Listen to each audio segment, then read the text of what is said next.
Well, it's June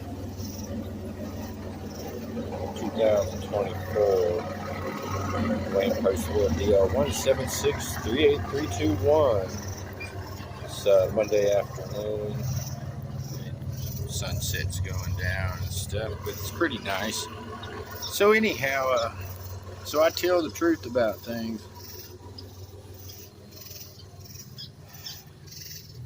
Tell the truth about this situation. This individual in this town is always attacking me about something. Basically, it's because he was with these 2 or 3 women that I know and stuff. And basically, he throwed it all away. It's a fool. I'm going to go home and write this down just so it'll be clear. You know, I've already told him my sexual preference, and yet he tries to say I sleep with nothing but men. I told him millions of times my sexual preference is women. And as far as I'm concerned, is just because he messed up 3 different relationships with women, it's not my fault. It is not my fault that he left kids crying, or a woman went to jail, or anything. You know what I mean? That's not my fault. That's his fault that he was involved with them sexually and in their life, and he messed that up. Not me. He's not me.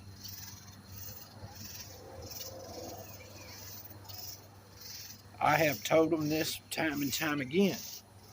Every day around here, it's the same. Every day.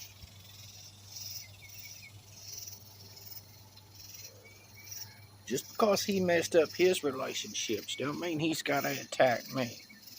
Just because I tell the truth about my life and my situation doesn't mean he's got to attack me about it. I live in a more positive lifestyle. It is very frustrating when this individual wants to talk all that crap, but yet all you can hear is his voice. You know what I mean? He don't want to be a man and say it to my face. Because if I had some problem, I'll tell you to your face, and that's just how I am. I don't beat around the bush and try to piss people off, because I've been mad for 4 years. I've been really upset about this whole situation. Because of him and his friends and their drug activities are the reason I've been put in this situation. I would not be standing on a corner. And I'm going to tell you something right now. It is very hard to keep a positive attitude knowing that I cannot ever get a part-time job as long as I reside where I live. And that there is no assistance from the government to help me to have an address. That is the reality of this situation. My identification card has been expired since 2018. I have lived here for 6 years in this county and this town. I'm real tired of that individual. It is not funny. I wouldn't be in that situation if it wasn't for them. So every day when I go to stand on a corner and I'm standing there holding a sign, I'm actually looking for work. The reality, but I cannot attain a part-time job because of no identification papers. And yet I hear people talking about how there's no jobs in this town. For 2 years, I have got the job at Home Depot more than twice a year. And yet I cannot get employment because of a simple identification card, which comes down to an address. And he seems to think that that's funny. I don't see anything funny about it. And it is not my fault that he messed up his relationships with those women.